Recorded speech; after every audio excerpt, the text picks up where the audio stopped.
Guys आज हम लोग अभी सीखने जा रहे हैं कि भाई एप्लीकेशंस ऑफ प्लेन मिरर क्या क्या हो सकते हैं। मतलब हम लोगों को एग्जामिनेशन में प्लेन मिरर के बारे में कैसे कैसे क्वेश्चंस आ सकते हैं, उसमें से एक टाइप होगा जो है डेविएशन। तो एप्लीकेशन में डेविएशन, अभी भाई डेविएशन मतलब क्या ये पहले सीख लेते हैं, ठीक है। सपोज मेरा रे इधर जाना चाहता है बट बीच में ही आ गया एक मिरर, ठीक है। रे इधर जाना चाहता है, इधर बीच में ही आ गया मिरर, तो मिरर से वो टकरा के ये साइड जाएगा, बराबर, मतलब ऊपर जाएगा। सो जिधर जाना चाहता है उधर ना होके वो ऐसे गया, मतलब कितने एंगल से वो डेविएट हो गया, and that is called as angle of deviation. यही चीज तो हमें सीखनी है, राइट। सो कोई अलग अलग सिचुएशंस में अलग अलग डेविएशन हम लोगों को कैसे कैसे मिल जाता है वो एक बार सीख लेते हैं। सो पहली बार तो डेविएशन मतलब क्या, एंगल बिटवीन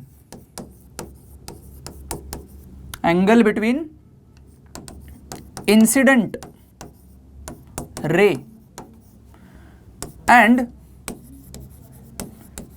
इमर्जेंट रे। अभी इमर्जेंट रे मतलब क्या होगा कि वो रिफ्रैक्टेड रे भी रह सकता है, क्या वो ट्रांसमिटेड रे भी रह सकता है, एंड वो रिफ्लेक्टेड रे भी रह सकता है, ठीक है। इसीलिए इमर्जेंट रे अभी मिरर के लिए हम लोग यूज कर रहे हैं क्या, रिफ्लेक्टेड, राइट। जिधर जिधर ग्लास का रिफ्रैक्शन होगा उधर रिफ्रैक्टेड रे होगा, ठीक है। So emergent can be reflected and can be refracted, ठीक है ना। बहुत सिंपल सी चीज ध्यान दे दो, अगर मेरा इंसिडेंट रे ये है एंड ये एक मिरर है, ठीक है, मान लेते हैं कि ये एक मिरर है, ठीक है। इंसिडेंट रे इधर आ रहा है एंड रिफ्लेक्टेड रे इधर आ रहा है, ठीक है। ये है एक नॉर्मल, ठीक है, अलग कलर से नॉर्मल फॉर्म कर लेते हैं भाई। ये है एक नॉर्मल एंड ये मेरे एंगल्स है, ये है थीटा, ये है theta. Now you tell me that कि incident angle, now you tell me that कि incident ray and reflected ray इसके बीच में एंगल कितना है। पॉज करो एंड चेक करो। शायद आपका आंसर आप बताओगे कि इसका एंगल है 2 थीटा, बट भाई इधर ही आप गलत कर रहे हो। जब मैं वेक्टर सिचुएशन लर्न किया है ऑलरेडी 11th में, तो मेरे से यह गलती नहीं होना चाहिए। जब मैं ये लर्न करूंगा कि भाई इंसिडेंट रे ये डायरेक्शन में जा रहा है, तो मुझे इक्वल वेक्टर उसको एक्सटेंड करना चाहिए, and then I can say that this particular angle is nothing but the angle between incident and emergent in the form of reflection. So ये पर्टिकुलर एंगल मेरा क्या होगा, एंगल ऑफ डिविएशन होगा। तो इसको मैं क्या बोल दूंगा, एंगल ऑफ डिविएशन, ठीक है। नाउ फिर से देख लो कि ये जाना चाहता है बट किधर गया, इधर गया। सो ये मेरे हाथ का जो मूवमेंट जो एंगल से हो गया है ना, तो ये एंगल बोलता है डिविएशन इतना हो गया ना। ज्योमेट्री लगाते हैं, ज्योमेट्री तो हम लोगों को आती है बहुत खूब, है ना। तो ज्योमेट्री लगा के देख लेते हैं कि भाई ये है एक इंसिडेंट रे एंड ये है रिफ्रैक्टेड रे, रिफ्लेक्टेड रे, एंड यही है इंसिडेंट रे। तो ये मैं कैप के फॉर्म में लगा देता हूं। कैप मतलब क्या है, unit vector of incident ray and reflected रे। देखो डेल्टा वो जो पार्ट है, अगर ये इंसिडेंट रे को मैंने स्ट्रेट फॉर्म कर दिया तो ये पूरा का पूरा 180 डिग्री हो जाता है, बराबर। तो डेल्टा का वैल्यू हम लोगों को डायरेक्टली मिल जाता है रिफ्लेक्शन के फॉर्म में, delta which is equal to this 180 minus 2 times of theta, बराबर। So you will get that कि answer for this kind of question is nothing but 180 minus 2 theta. Okay, I will give you some questions based on this reflection वाला part. So deviation, ये पहली चीज हम लोगों के समझ में आ गई है, पहला पार्ट उसमें से एक है रिफ्लेक्शन। रिफ्लेक्शन में डेविएशन कैसे हो जाता है, उसके लिए डायरेक्ट सटीक फॉर्मूला है हमारे पास 180 माइनस 2 थीटा, ठीक है। कुछ कुछ रेज में फॉर्म कर लेता हूं, इसमें से आप बताओ कि ये डेविएशन इसका कितना होगा। मैं अलग अलग एंगल से आपको क्वेश्चन दे दूंगा। ये है नॉर्मल, ये है इंसिडेंट, इधर आ गया है 37 डिग्री, ठीक है। आपको फाइंड आउट करना है कि भाई क्या इसका आंसर होगा। ये आंसर कमेंट सेक्शन में जरूर बताना। चलो और भी एक रे फॉर्म कर लेता हूं मैं। ये है मिरर एंड ये मिरर में मैंने आपको दे दिया है कि भाई रे कुछ इस प्रकार जा रहा है, इधर जा रहा है एंड इधर इमर्ज हो रहा है। Now angle between them is let's say theta and this one is theta, ठीक है। सो मैंने आपको बताया है कि find delta if find theta, ऐसे कर लेते हैं, फाइंड थीटा इफ भाई डेल्टा इज इक्वल टू मैंने दे दिया है कि भाई थीटा फाइंड आउट करो, अगर डेल्टा का वैल्यू 90 डिग्री है तो थीटा का वैल्यू क्या आ जाएगा, ठीक है। थोड़ा सा उल्टा है, चमत्कारिक नहीं है, उल्टा ही है थोड़ा सा, ठीक है। तो ये रिफ्लेक्शन वाला फंडामेंटल एकदम दिमाग से हट नहीं जाना चाहिए, क्लियर होना चाहिए, ठीक है। दूसरा वाला पार्ट हम लोगों को समझना है। दूसरा पार्ट में रिफ्रैक्शन देखना है, सिंपल पार्ट है। रिफ्रैक्शन पहले हम लोग अच्छे से रिवाइज करेंगे। रिफ्रैक्शन, ये आंसर्स आप कमेंट सेक्शन में जरूर डालना। रिफ्रैक्शन में हम लोगों को ये देखना है कि भाई अगर एक इंसिडेंट रे आ गया एंड ये है एक glass slab, okay, glass slab है एंड इधर से मैं अगर नॉर्मल ड्रॉ करूंगा तो अगर ग्लास स्लैब डेंसर मीडियम है with respect to air, then I can easily say that कि हमेशा ये जो रे होगा वो किधर से झुकेगा, नॉर्मल के इधर झुकेगा। किधर झुकेगा, नॉर्मल के इधर झुकेगा। Now when I say like that then I can easily understand by geometry, ये जो इंसिडेंट रे इधर जाने वाला था, इंसिडेंट रे इधर जाने वाला था, वो थोड़ा सा टिल्ट हो गया, थोड़ा सा टिल्ट हो गया एंड मुझे ये रिफ्रैक्टेड रे मिल रहा है, ठीक है। REFR रिफ्रैक्टेड रे एंड INCI इंसिडेंट रे, ठीक है। आगे जाके मैं वही नोटेशन यूज करूंगा। REFR मतलब रिफ्रैक्टेड एंड INCI मतलब इंसिडेंट, ठीक है। अभी अगर मुझे ज्योमेट्री इसमें लगाना है तो डेविएशन क्या होगा, according to our Snell's law ये होगा I, एंड ये भाई साहब I नहीं होगा, ये क्या होगा, R होगा, and that is nothing but refracted angle. Refracted angle कम होगा अगर वो डेंसर मीडियम में रिफ्रैक्ट कर रहा है, एंड रिफ्रैक्टेड एंगल ज्यादा होगा अगर वो रेरर मीडियम में रिफ्रैक्ट कर रहा है, ठीक है। सो अभी फिलहाल तो रेरर टू डेंसर जा रहे हैं, तो जो कुछ इधर जाने वाला था, ओके, बट वो अभी इधर जा रहा है। So we can say that कि जिधर जाने वाला था उधर से जिधर जाना जा रहा है, जिधर जाने वाला था उधर से जिधर जा रहा है, वो एंगल हम लोग फाइंड आउट करें तो हम लोगों को मिल जाएगा ये delta, that is nothing but the deviation, ठीक है। सो डेविएशन, डेल्टा की वैल्यू मेरे पास आ गई। कैसे हो जाएगा ज्योमेट्री में, ज्योमेट्री में हम लोगों को ये अपोजिट एंगल्स मिल जाते हैं भाई, ठीक है। सो ये अपोजिट एंगल की अगर हम लोग चर्चा करें तो ये हो जाएगा I, ये क्या होगा I इंसिडेंट एंगल, उसमें से मैंने रिफ्रैक्टेड एंगल कम कर दिया तो I माइनस R, ये एक सिंपल फॉर्मूला हम लोग के पास मिल जाता है। सो डेल्टा का वैल्यू हमारे पास मिल जाता है, delta is equal to I minus R, where I is nothing but incident angle and R is nothing but भाई रिफ्रैक्टेड एंगल, ठीक है। अभी इसका अगर उल्टा किया ना, मतलब क्या कि सपोज ये एक डेंसर मीडियम से, ध्यान दे दो अच्छे से, डेंसर मीडियम से रेरर मीडियम में जा रहा है, तो जब भी रे डेंसर मीडियम से रेरर मीडियम में जाता है तब ये जो रे है वो away from the normal bend हो जाता है। बेंड कैसे हो जाता है, अवे फ्रॉम द नॉर्मल। तो अवे फ्रॉम द नॉर्मल होगा तो सेम फंडामेंटल लगाएंगे हम लोग, भाई इधर जाना चाहता था बट गया किधर, ऊपर गया। सिर्फ इसमें चेंज क्या होगा, क्या होगा, ऑब्जर्व करो डायरेक्शन, डायरेक्शन ऑब्जर्व करोगे तो ये डेल्टा है कैसे, क्लॉकवाइज, एंड ये डेल्टा कैसे है, एंटी क्लॉकवाइज, ठीक है। सो ये डायरेक्शन चेंज हो जाता है एंड ऑफ कोर्स वैल्यू भी चेंज होगा। देखो ये I है एंड ये पूरा का पूरा R है, तो इसमें कौन किससे सब्ट्रैक्ट होगा, I R से सब्ट्रैक्ट होगा एंड इधर से मुझे डेल्टा का वैल्यू डायरेक्टली मिल जाएगा कि भाई डेल्टा का वैल्यू है, डेल्टा इज इक्वल टू कितना, R माइनस I, ठीक है। तो ये जो कुछ हमें I माइनस आर मिला वो जो डायरेक्शन में था, अभी मैं फिलहाल तो ये डायरेक्शन लिख रहा हूं, बट ये direction is not always anti clockwise और क्लॉकवाइज, ठीक है। दैट टोटली डिपेंड्स ऑन कि ये जो कुछ पार्ट मैंने रखा है वो कैसे रखा है, हॉरिजॉन्टल रखा है, वर्टिकल रखा है, टेढ़ा रखा है, उल्टा रखा है, इंसिडेंट रे किधर से आ रहा है, इसके ऊपर सब कुछ डिपेंड रहता है।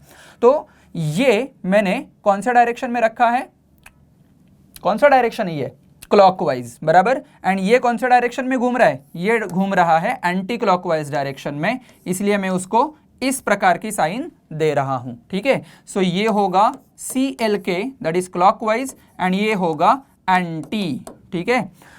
सो फिलहाल तो हम लोगों ने दो प्रकार के डेविएशन देखे, पहला रिफ्लेक्शन वाला, दूसरा रिफ्रैक्शन वाला। अभी रिफ्रैक्शन ऐसे ही थोड़ी दे दूंगा मैं थोड़ा सा होमवर्क भी आपसे कराऊंगा, ठीक है। तो homework question for your refraction, deviation due to refraction, deviation due to refraction, REFR, ठीक है।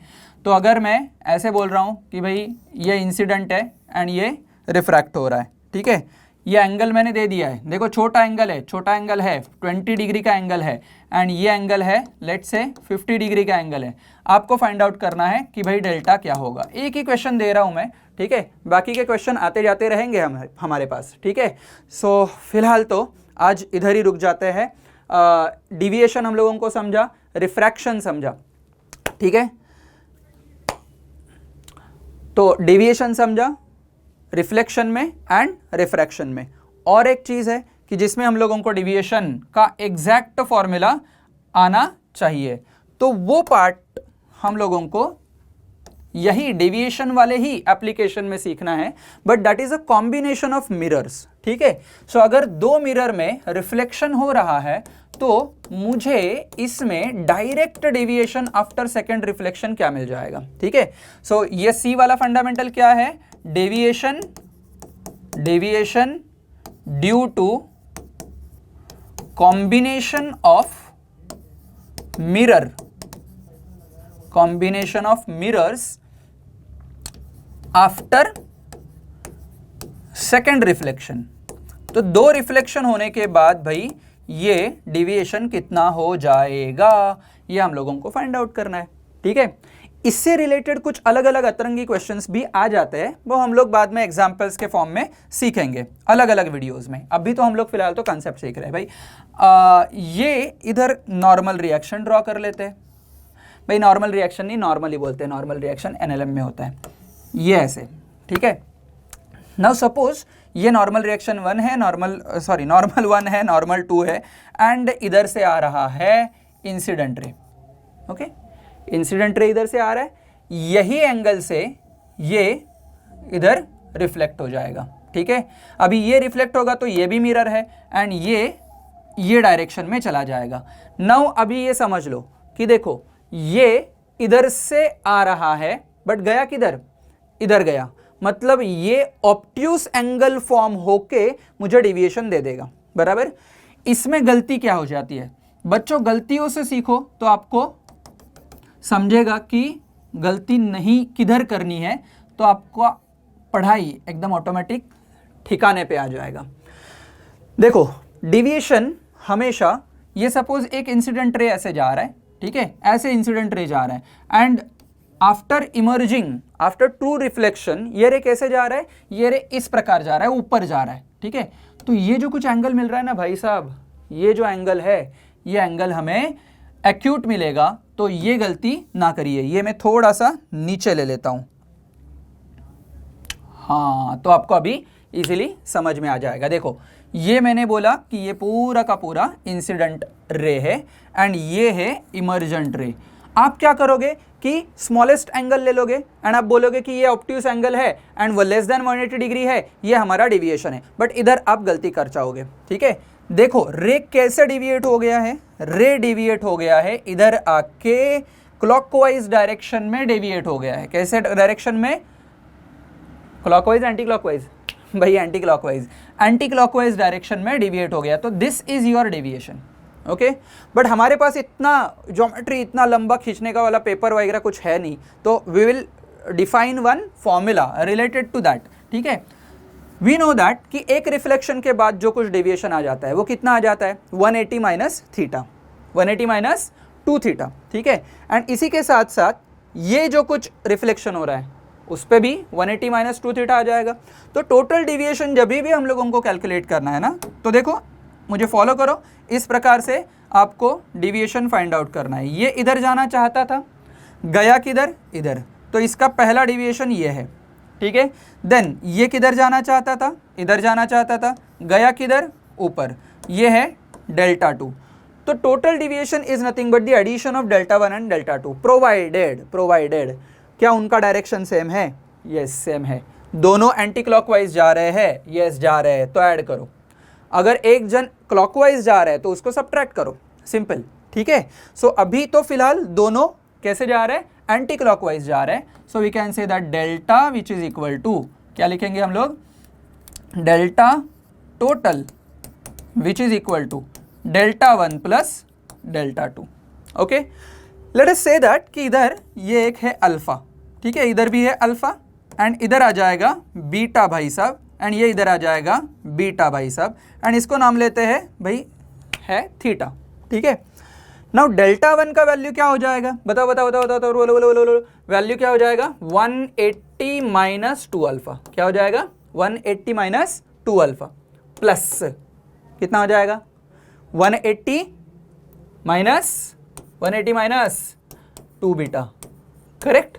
इसको हम लोग थोड़ा सा और मॉडिफाई कर लेते हैं, मस्त चमका लेते हैं उसको, 360 माइनस 2 कॉमन ले लेते हैं, एंड ये आ जाएगा अल्फा प्लस बीटा, ठीक है। ये हो जाएगा हमारा डेल्टा टोटल।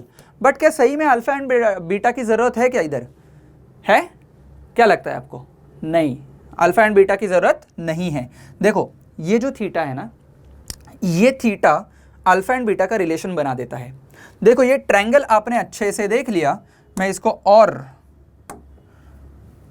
अलग कलर यूज कर लेता हूं कि भाई ये है ए, ठीक है, ये है बी एंड ये है सी, ठीक है। देखो ये अल्फा है, इधर 90 डिग्री है, बराबर। तो ये जो कुछ एंगल मुझे मिल जाएगा वो हो जाएगा 90 माइनस अल्फा, है ना। एंड ये एंगल जो मिल जाएगा, क्योंकि इधर 90 डिग्री है, तो ये आ जाएगा 90 माइनस बीटा। एंड हम लोगों को मालूम है कि भाई ट्रायंगल में सारे के सारे एंगल की एडिशन कितनी होती है? Sum of all angles in the triangle कितना होता है? Interior angles 180 degree. So we can say that कि 90 minus alpha plus 90 minus beta, चल 90 माइनस बीटा प्लस ये क्या हो जाएगा? थीटा, तीसरा एंगल, उनका एडिशन कितना होना चाहिए? 180 डिग्री। भाई उनको ऐड करो, आपको मिल जाएगा theta is equal to alpha plus beta, and we will put this here. Okay, तो मेरे पास independent of incident and emergent angle deviation प्राप्त हो जाता है, मिल जाता है। तो टोटल डिविएशन का जनरल फॉर्मूला हमारे पास एकदम अच्छे से क्रिएट हो गया। टोटल डिविएशन हो जाएगा कितना? 360 माइनस 2 थीटा, 360 माइनस 2 थीटा, ठीक है। अभी इससे रिलेटेड एग्जांपल्स मैं आपको बता देता हूं कि भाई अल्फा एंड बीटा कुछ भी रहे कोई फर्क नहीं पड़ेगा, ठीक है। तो अगर मेरे पास एक इंसिडेंट एंगल दे दिया है, दो मिरर जो है इनके बीच में एंगल थीटा दे दिया है, मान लो कि ये थीटा का वैल्यू है 72 डिग्री, ठीक है, 72 डिग्री ये थीटा का वैल्यू दे दिया है। एंड मुझे ये एक मिरर है एंड ये एक मिरर है, ठीक है। आपको बोला गया है कि भाई अल्फा इधर से आ रहा है ये 37 डिग्री एंगल से, ठीक है। पूछा गया है find deviation after second reflection. Second reflection के बाद में डेविएशन क्या होगा? Deviation after second reflection. तो सेकेंड रिफ्लेक्शन कब होगा? इंसिडेंट इधर है, दूसरा सेकेंड रिफ्लेक्शन ये सेकेंड मिरर से होगा। तो अगर सेकेंड मिरर से रिफ्लेक्शन हो रहा है, सेकेंड मिरर से मुझे डिविएशन फाइंड आउट करना है, तो why to waste our time भाई, इंसिडेंट एंगल कुछ भी हो जाए कोई फर्क नहीं पड़ेगा। तो इधर मुझे 360 माइनस 2 टाइम्स ऑफ 72 डिग्री लेना है। That theta is nothing but this angle between two mirror, ठीक है, तो इतना इजी हो जाता है हमारा डेविएशन वाला पार्ट। देखो फिर से एक बार रिवाइज करेंगे। ये जो फर्स्ट हम लोगों ने डेविएशन देखा था वो कौन सा था? डेविएशन ड्यू टू रिफ्लेक्शन, दूसरा डेविएशन ड्यू टू रिफ्रैक्शन, तीसरा deviation due to combination of two mirror after second reflection. Second reflection अच्छे से ध्यान रखो, अगर थर्ड रिफ्लेक्शन में वो चला गया तो ये फॉर्मूला लागू नहीं होगा। क्लियर है? ये फॉर्मूला लागू नहीं होगा, उधर आपको ज्योमेट्री लगाना पड़ेगा भाई साहब, थोड़ा सा एडजस्ट करना पड़ेगा। ओके, तो मिलते हैं नेक्स्ट वीडियो में हम लोग, and next application of plane mirror देखेंगे। तब तक टाटा बाय बाय।